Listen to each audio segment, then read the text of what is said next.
In this video, we're going to look at the background to Riemann sums. So let's start by considering the graph of the parabola f of x equals x squared plus 1. Now, using the formula that you know for area, like area of a rectangle, area of a trapezium, it wouldn't be possible to calculate the area of this particular shaded region exactly. Because of this curved line, we don't have a formula for that particular shape. Now, if you've already learned about integration, you will know that you can use an integral. But is there another way? How else could we find the area of the shaded region under the curve? So we're going to use an idea of a Riemann sum, which is actually integration from first principles. So if you think back to differentiation, we did first differentiation from first principles using that limit formula. Then we used rules. This is basically the same as going to first principles, and then we learn integration rules.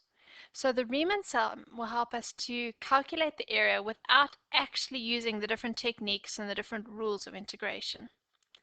So the idea behind it is that we divide this area under the parabola, or under whatever curve we're using, into rectangles. I'm going to start by dividing that area under the parabola into 3 rectangles.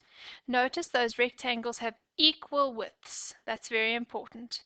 And now I'm going to go about calculating the area of each rectangle.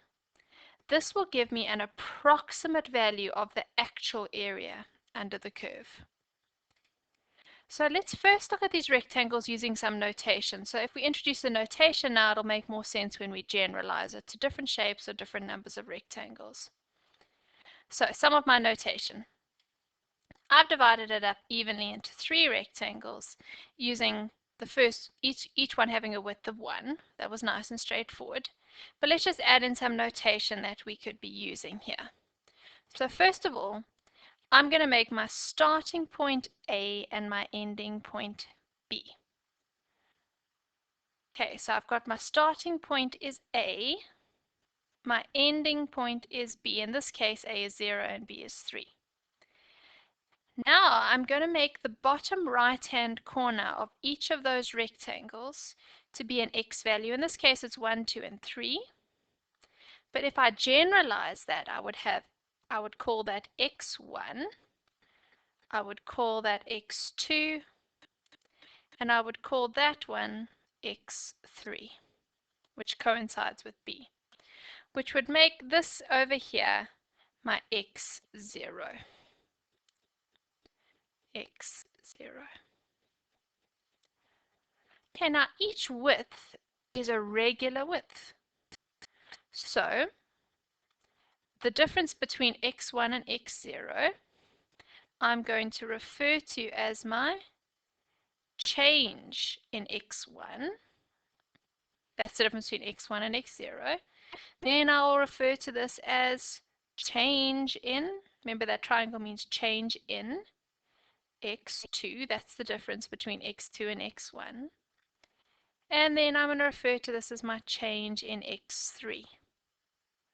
And we know in this case each of those changes in x values just results in 1 in this particular example.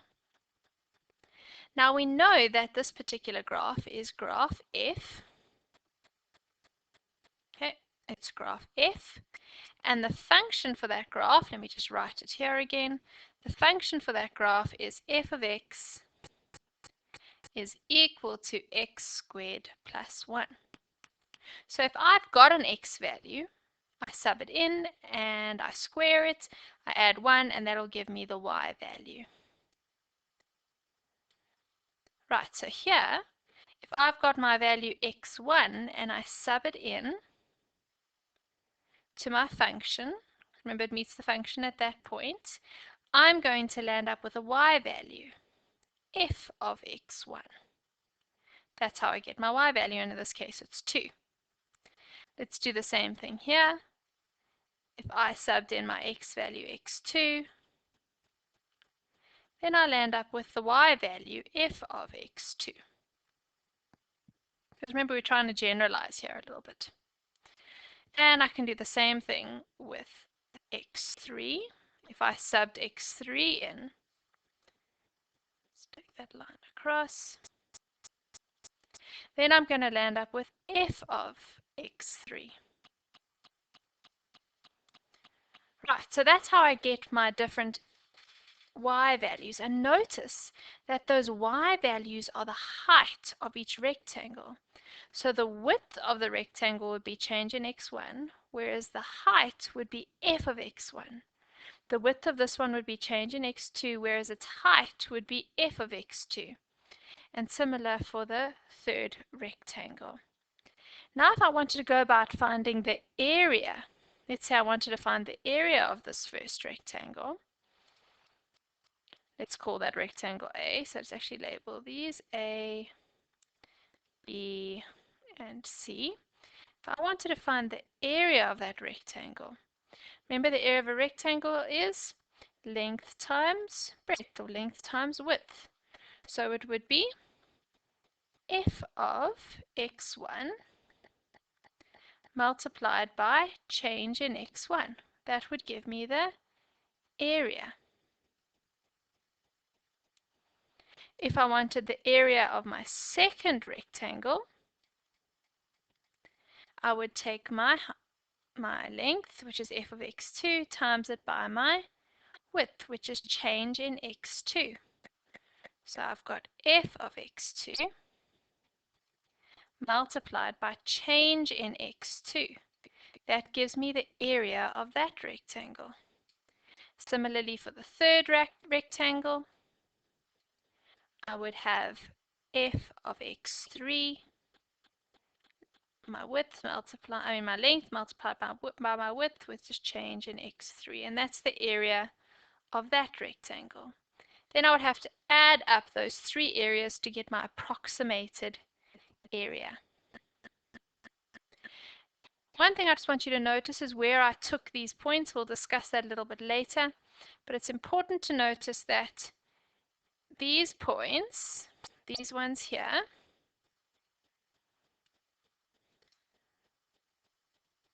these points, which I can refer to xi for I equals, and we made that 1, 2, and 3, refer to the bottom right.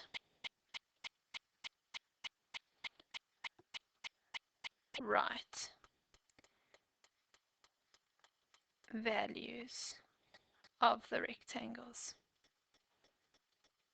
So that's important. Because it would be slightly different if they refer to the bottom left. Right, so you've got some notation that we're working with, and now we're going to have a look at calculating that total area. So let's first consider rectangle A. Now remember, we just found the width of that rectangle. That was change in x1, which was x1 minus x0, which in this case gave us 1. Let's have a look back there. That change in x1 is x1 minus x0, and that in this particular case is 1. Then we're going to look at the length, which is f of x1. Remember we said because we subbed in x1, and we got f of x1, which in this case is 2. So to get my length, it's f of x1, which in this case is f of 1 because x1 is 1. We sub it in, it's 1 squared plus 1 because my function is x squared plus 1, and we get 2 for this particular example. So when we calculate the area, we're going to go f of x1, remember what we said just now, multiplied by change in x1, and we get 2 times 1, which is 2. So that's the area of rectangle A, is 2. Now, same thing for rectangle B. Let's compare here, it's change in x2, which is x2 minus x1, which we know is also 1. Remember, our length was f of x2, because we subbed it into our function, which is f of 2. Because if you have a look back here, x2 is 2. So it's f of 2 gives me my length. And to find out what that actually is, we go 2 squared plus 1 because of our function, and we get 5. So our area is f of x2 multiplied by change in x2, which is equal to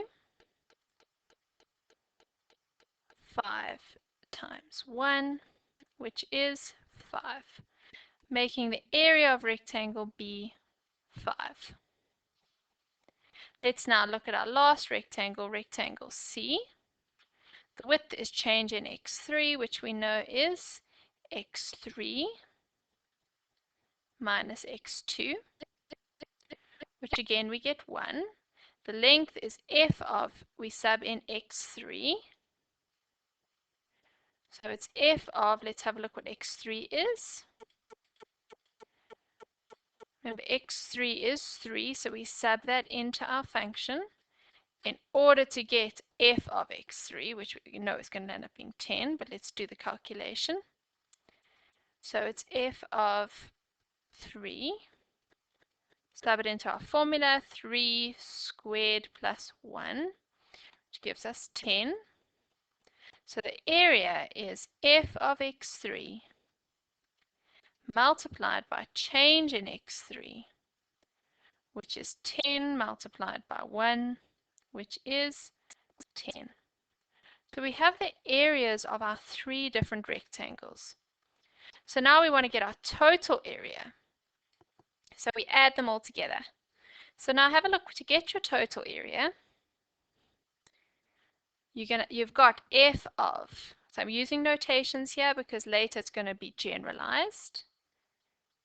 That's the formula for the area of the first one. F of x1, that is our length times our width, which is change in x1, plus the area of rectangle 2, which was f of x2, multiplied by change in x2. That is the length of the second rectangle times by its width, and then the same thing for the third. F of x3 multiplied by change in x3. Okay, now we've calculated that. We got, another way to write that. Let's write that using summation notation because I'm adding things here. It's the sum from I is equal to 1 up until 3 of f of xi times by change in xi. And I would be a natural number. So I would be 1, then I would be 2, then I would be 3. You can see the sum written out. That's what it looks like in summation notation. So we'd add those all together, and we've calculated it already. That's 2 is the area of the first rectangle, plus 5 plus 10, which gives us a total of 17 units squared.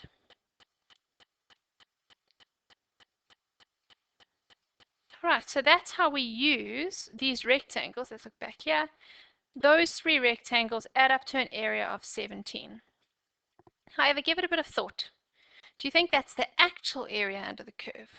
Do you think it would be more than the area? Do you think it would be less than the area? So take a moment to think about it. Would it give you an exact value, or is the approximation going to be more or less? Let's see. So let's find the actual area. So if you've already done integration, so in other words, if you're doing Riemann sums at the end of your integration section, you can use integration to check. Otherwise, don't stress too much about this next part, or use GeoGebra to maybe help you. But let's use integration, if you know how to integrate already, to find the actual area under the curve. So remember that that is a definite integral. So to find the actual area under the curve, we would be finding the integral from 0 to 3 of our function x squared plus 1 with respect to x. Okay, the integral of x squared is a third x cubed. Remember, you add 1 to the exponent and then you divide by that same number.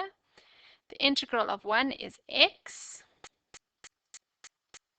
That's between 0 and 3. Now we sub 3 in place of x, so I've got a third times 3 cubed plus 3 minus a third, and we sub 0 in times 0 cubed plus 0. If you sub that all into your calculator or you do it mentally, you're going to get 12 units squared.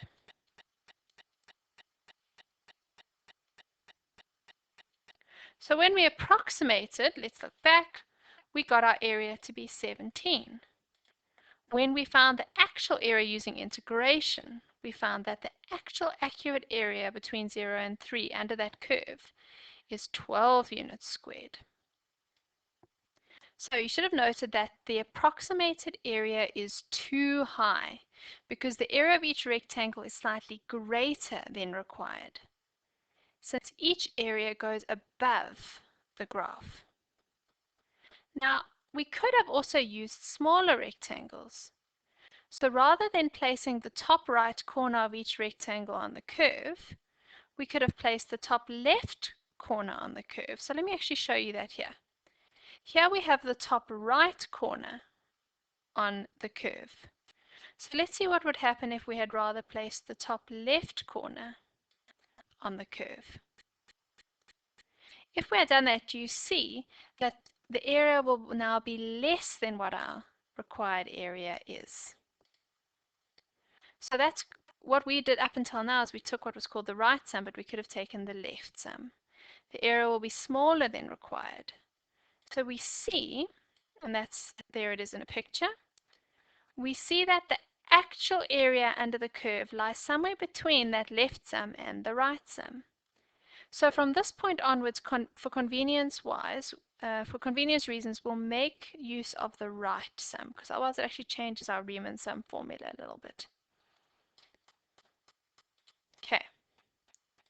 Now, but surely, because we got 17 versus 12, there must be a way to get a better approximation of the area. Remember, we're not trying to use our integration rules. We want to find this approximation using rectangles. So how could we get a better approximation? Maybe just ponder it for a moment. Let's have a look. Let's stick to our right sum. So you may have thought, oh, what happens if we have more rectangles? Rather than just having 3 rectangles, maybe we could have 4 or 5. So look what starts to happen as I introduce more rectangles between my A and my B, between my 0 and my 3 in this case. There's 4 rectangles, 5 rectangles. I'm introducing slowly more and more rectangles. What do you notice? So you should see that it starts to approximate the shape of the curve a lot more accurately the more rectangles that I introduce. They have smaller and smaller widths. More and more rectangles get closer and closer to the shape of the curve until eventually it starts to just look like the curve itself.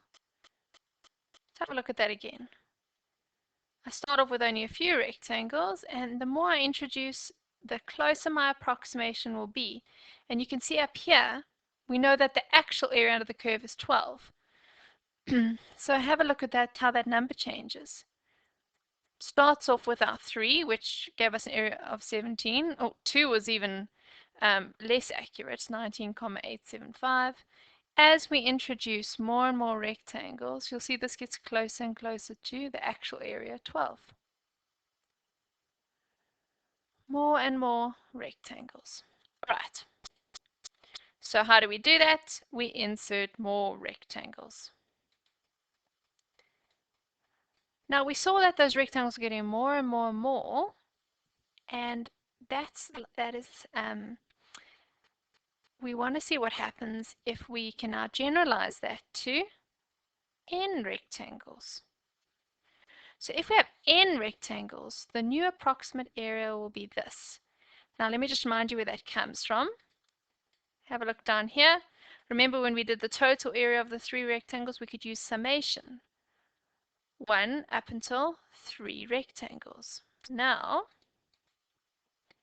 we're going to go up until n rectangles. So we're generalizing for however many rectangles we want.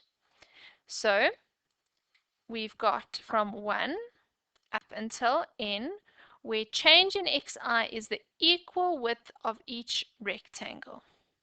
So this is the width of the rectangle.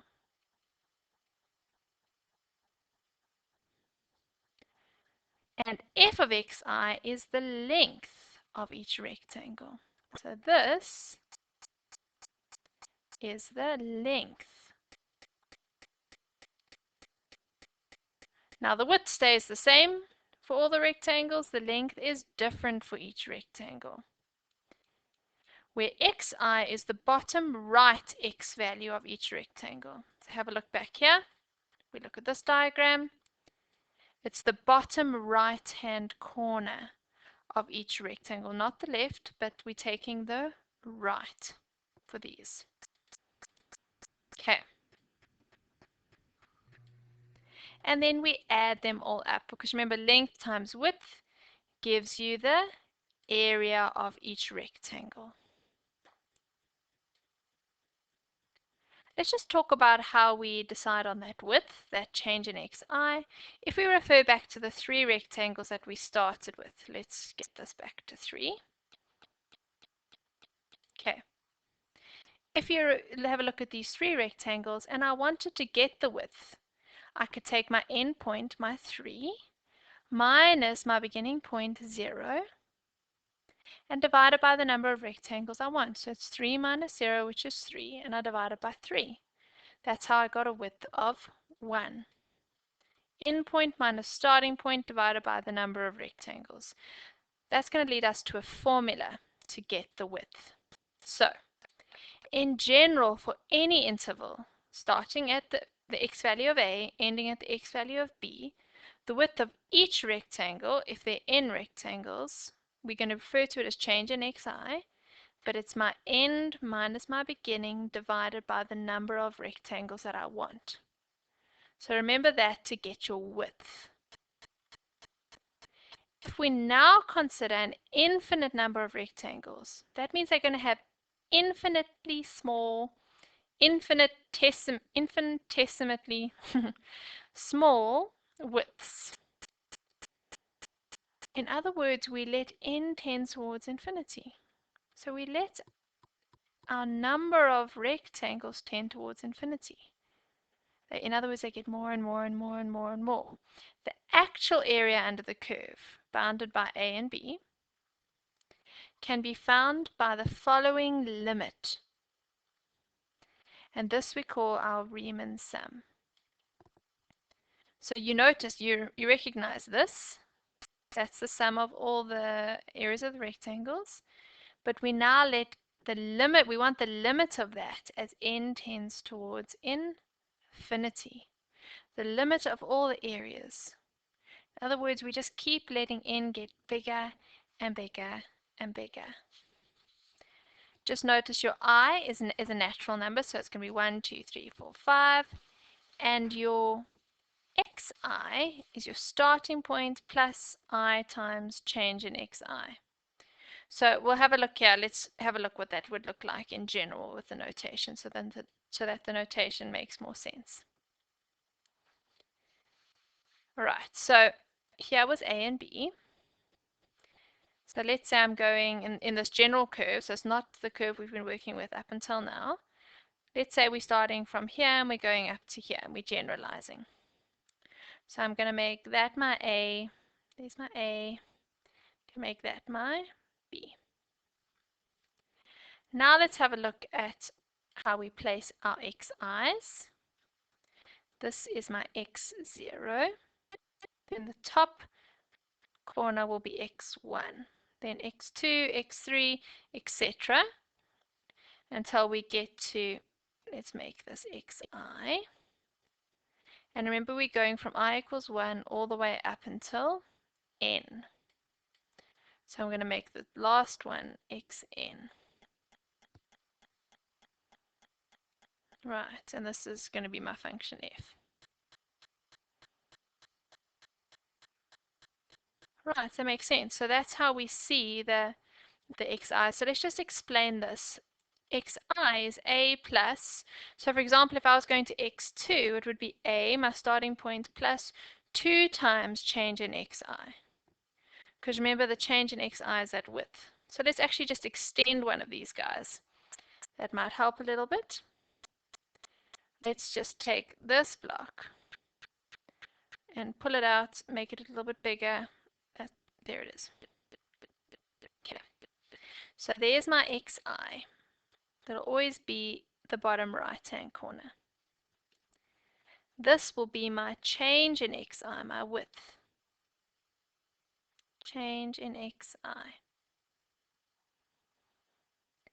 And this height will be f of xi.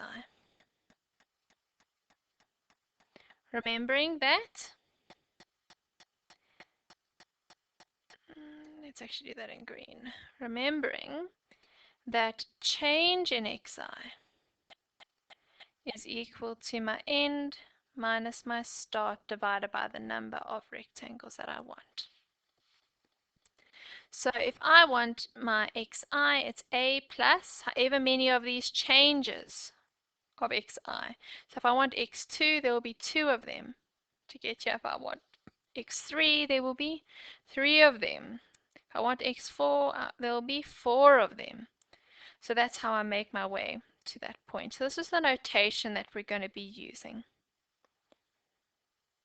Right, and this is the formula that we will be referring to when we're working with Riemann sums.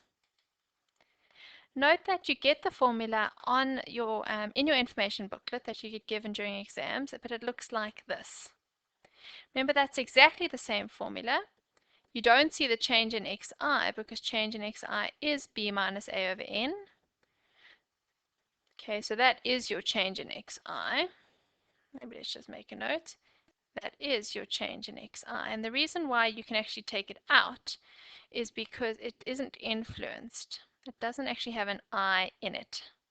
It's got a number minus a number over n. Now with your summations, if something is not influenced by the variable, then you can take it out. I usually just advocate to use this formula. I find it a lot easier to use it like this, but bear in mind this is exactly the same formula. In the next video, we're going to have a look at how we apply this, the Riemann sum, how we go step by step through 2 different examples.